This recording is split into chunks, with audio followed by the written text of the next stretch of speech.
welcome back to You're All Doomed for the exciting conclusion of Friday the 13th, Part 7, The New Blood, as we finish going through the movie 13 minutes at a time.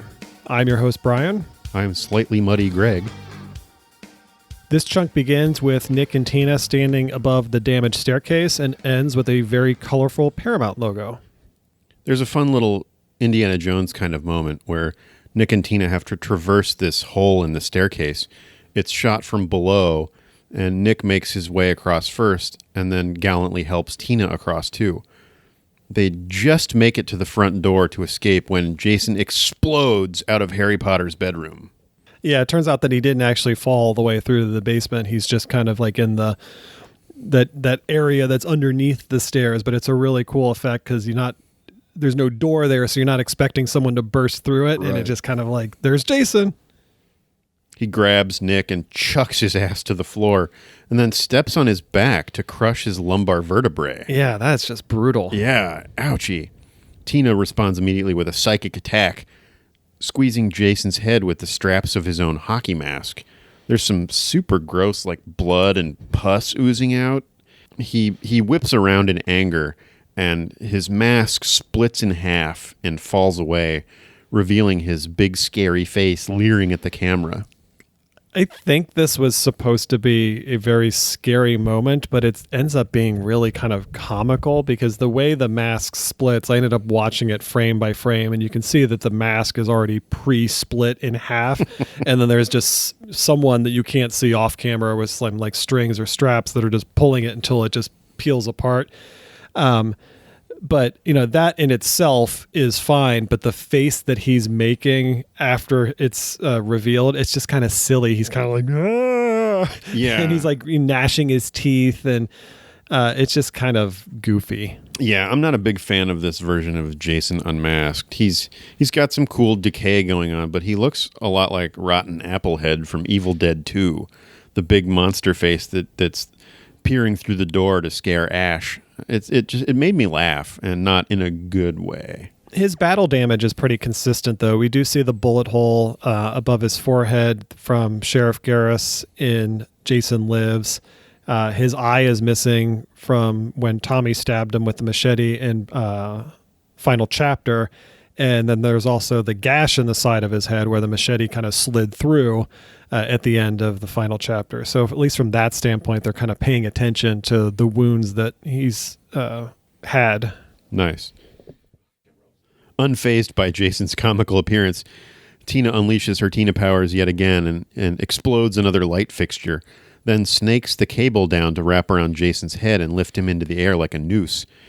She then tears open a hole in the floor and drops his ass down into the basement. This knocks him out, but only for a few moments. He starts to move around pretty quickly. Did you notice, though, that when he was laying on the ground, his right leg is clearly snapped in half? Like, it's bent in a position that is unnatural, and it's. I was just expecting that to be something that would come into play later, but it doesn't, but it just definitely looks like his leg is snapped in half and not just kind of bent precariously. Oh, that's cool. I didn't notice that. That's pretty awesome. Tina is trying to revive Nick, but Jason stands up through the hole in the floor and yanks her down there with him.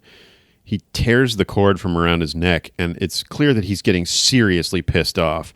There's some really great acting by Kane Hodder here. Now Tina and Jason are in the basement together, facing off once again, and she uses her Tina powers to throw some nails at Jason. One of the nails lands in his forehead, and he just kind of like grabs it and just yanks it out. Yeah. And then Tina notices a gas can that's sitting on the shelf behind her, and so she uses her Tina powers to allow her not only to direct the nozzle in Jason's direction, but also spray the gasoline onto him and all over the basement. Yeah, she's getting, gasoline all over these random bundles of old newspapers, and I'm not sure why this staggers Jason so much, but maybe he doesn't like the smell of the gasoline.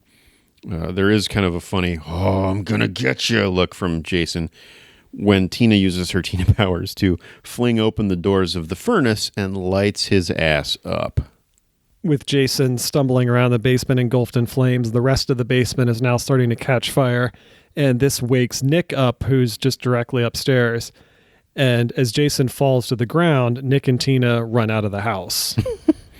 They haul ass outside again, and they seek shelter on the dock?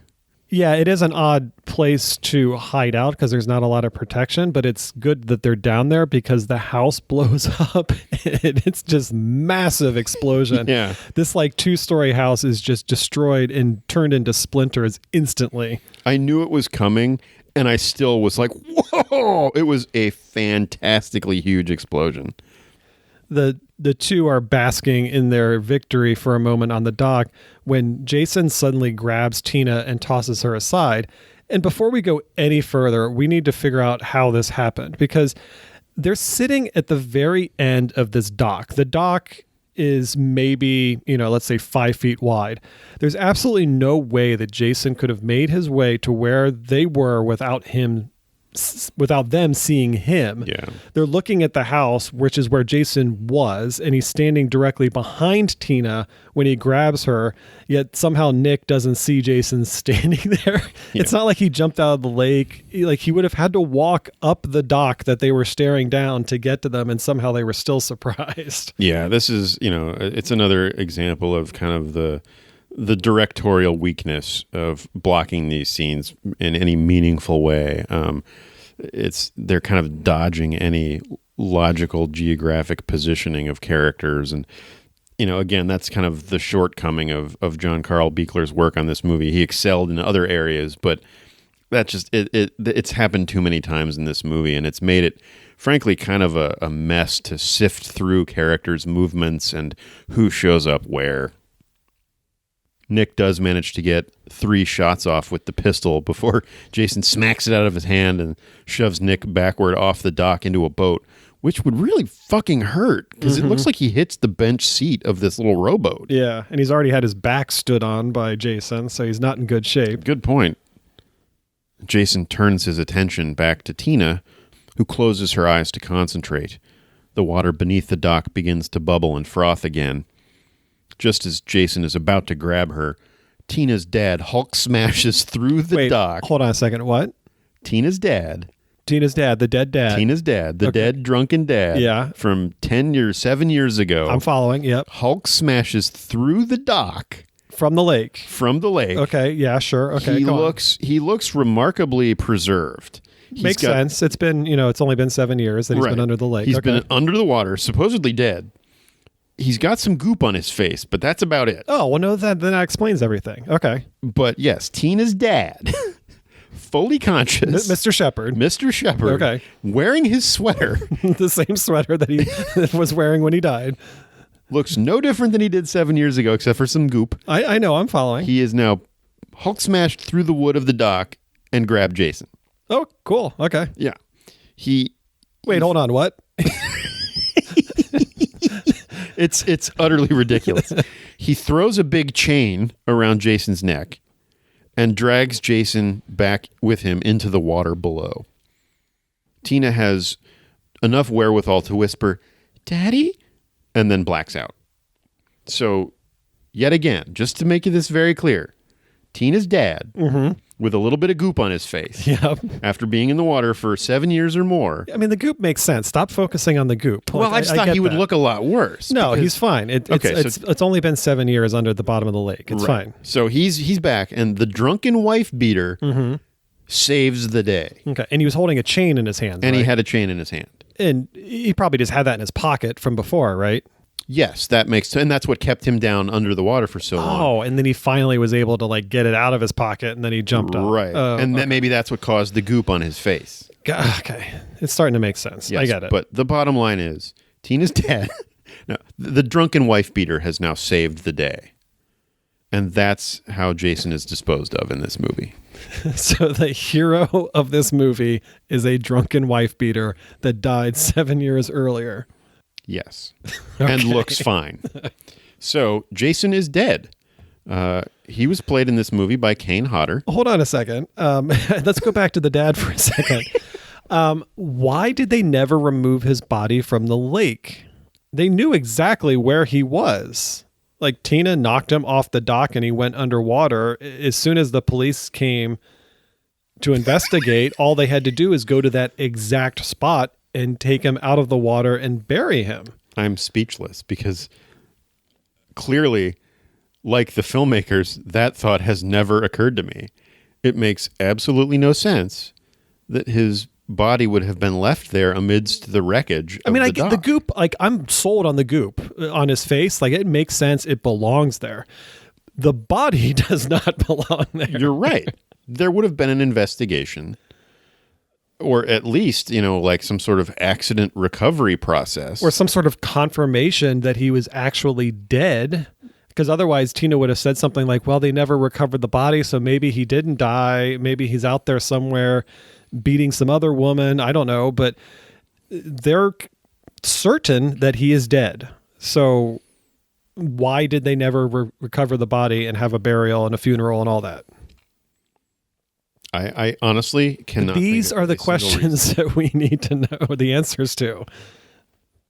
I really can't answer that question at all. It's flabbergasting and there's no logical explanation. I mean, the only possible thing I can think of, and this is a stretch, is that her father's body was actually removed away, from this accident scene, given a proper burial, etc. And this is more like a solidified psychic manifestation of her father. It's not his physical form, and that's why he looks okay other than the goop on his face.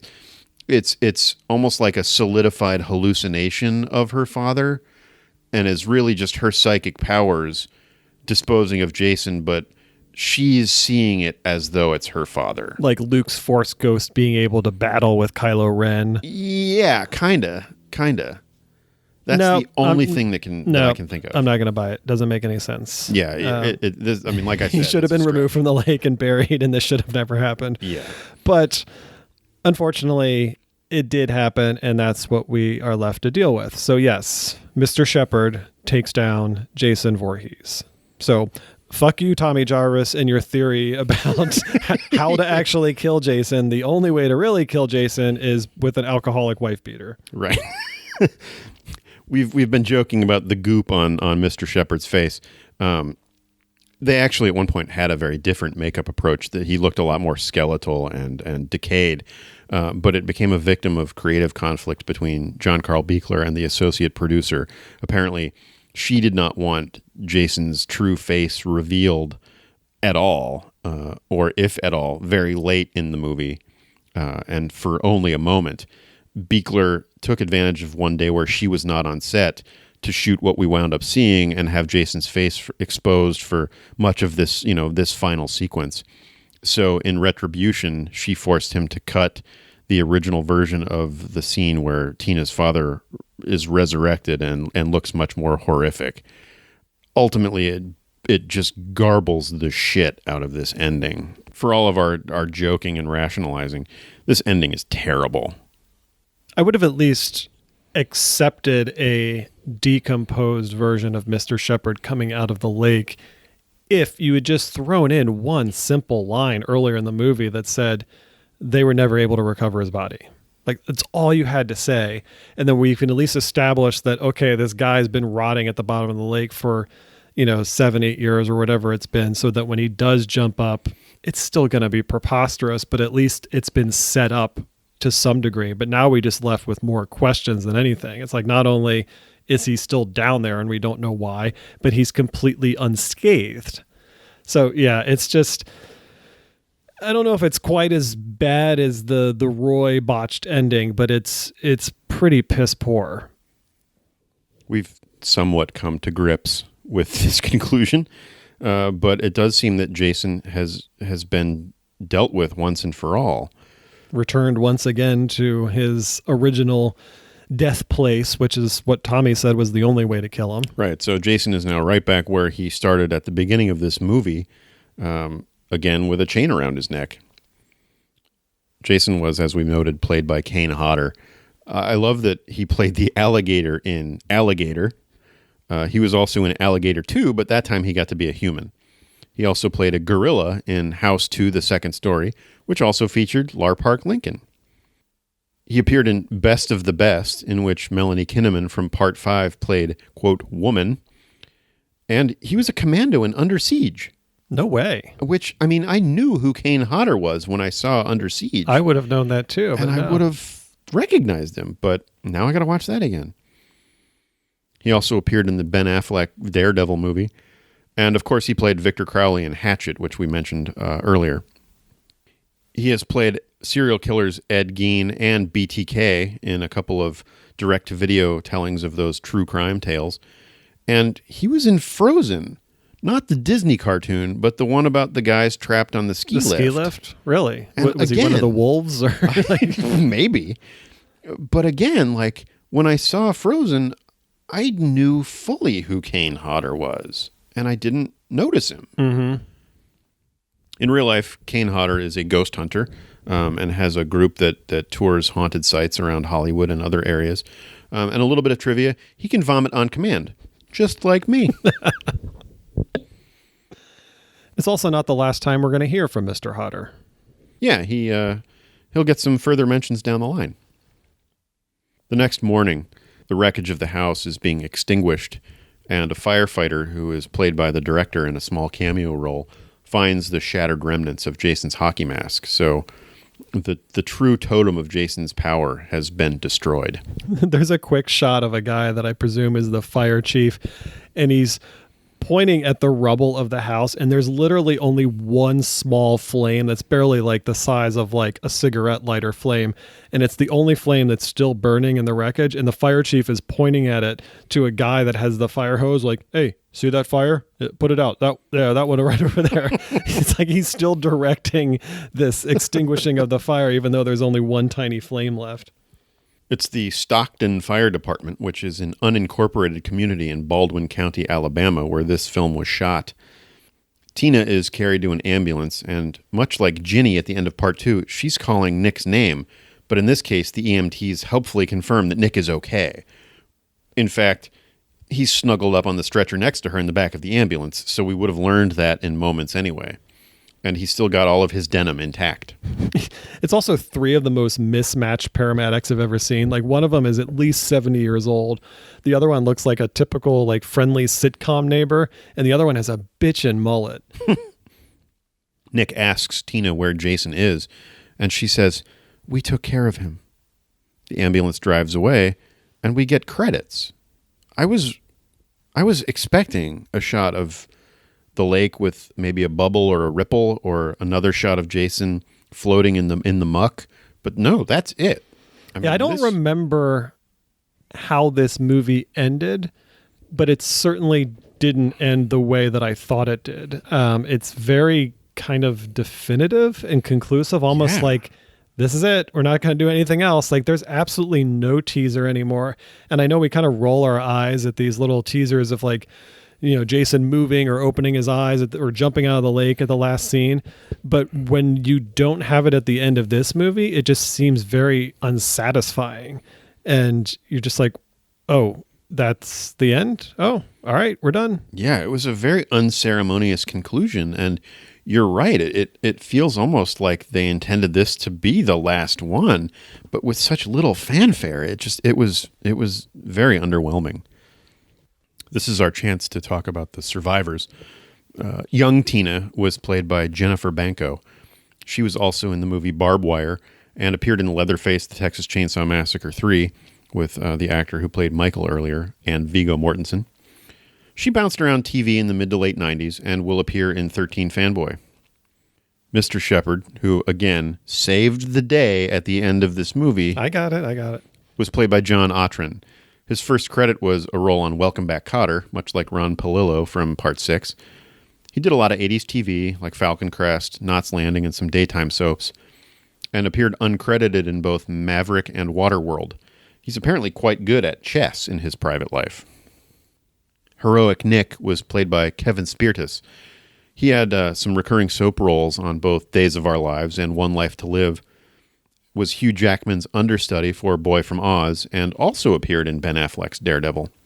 He was, humorously enough, on Friends in exactly the same episode as the actor who played Russell. I watched it, and he plays Drake Ramore's evil nemesis on the soap opera that Joey is on, which is Days of Our Lives in the Friends universe. So Joey kind of plays the heroic doctor that Kevin Spirtus plays in his actual career. And so they gave Kevin Spirtus a chance to play Drake Ramore's nemesis. It was pretty funny. He still works a lot. And he is openly gay, which has caused some debate in the fan community about whether or not Nick and Tina had any real chemistry. I didn't notice that being much of a problem. I thought that they seemed to click nicely as characters to the extent that anybody did in this movie. Yeah, they didn't really have much of a chance to get romantic, but I mean, there was a couple of scenes where they were just, showing some interest in each other, but I was fine with it. I didn't think anything was unusual or unbelievable. Yeah. Apparently, he and Lar Park Lincoln didn't really get along at the time. But they have since buried the hatchet thanks to being side by side at fan conventions, and they seem to get along great now. Tina, of course, was played by Lar Park Lincoln. She was also in House 2, as we mentioned, and after this appeared in an episode of Freddy's Nightmares, and spent quite a lot of time on the nighttime soap opera Knots Landing. Her character was murdered in apparently a very brutal killing for a nighttime soap opera, and fans were a little bit up in arms about that. She also spent a long time as a celebrity guest host on QVC, selling certain items on television. She's a breast cancer survivor and has complained of age discrimination in Hollywood. In fact, she lied about her age to be in this movie, and it's something that she feels has plagued her for much of her career. She was actually involved in lobbying IMDb to remove birthdays from their website as a matter of course, because she felt that it gave casting people plenty of ammunition to discriminate against actors above a certain age level. One thing I saw in the credits that cracked me up was that there was a boat wrangler for this movie. Her name was Leslie Busby. And I started to think, there was only one boat in the movie, so there was not a lot of wrangling to do, but apparently there was enough wrangling to do that they had to hire someone to do it. So, hey, good for her. Also, a band called FM had 5 songs in the soundtrack. One of them was called I'm Not Mad, Ready for the World. Another one was called Take the Time to Dream. Another song was called Dream Girl, which must have been the follow-up to that. Another song was The Real Thing. And the last one was Magic in Your Eyes. There were only 2 nicknames in quotes in the crew credits. We have Francis R., quote, Sam Mahoney, and Mark Frito Long. That's about all I've got from the credits, Brian.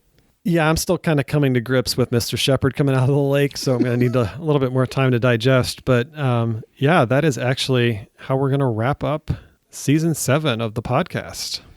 We've got one more bonus episode to talk about some of the bigger picture discussions. So please join us again for that. But otherwise, you're all doomed.